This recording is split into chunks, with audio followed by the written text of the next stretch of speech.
অপু বিশ্বাসের গোপন একটা বয়ফ্রেন্ড আছে।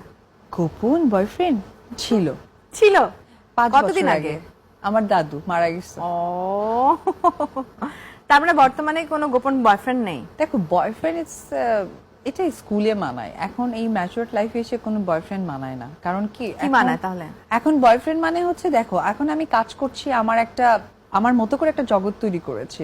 সো বয়ফ্রেন্ড মানে কি হবে জানো তো, এটা হাজবেন্ডের ক্ষেত্রে মানায় যে এই তুমি ডানে যেও না, বায়ে যেও না, সোজা হাঁটো, এই করো সেই করো।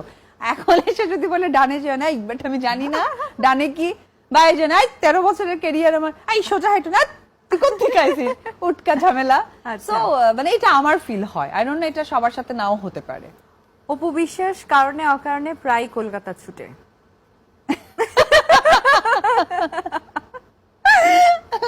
না আসলে কলকাতা ছুটি এটা ইম্পর্টেন্ট না, ইম্পর্টেন্ট হচ্ছে কাজে ছুটি।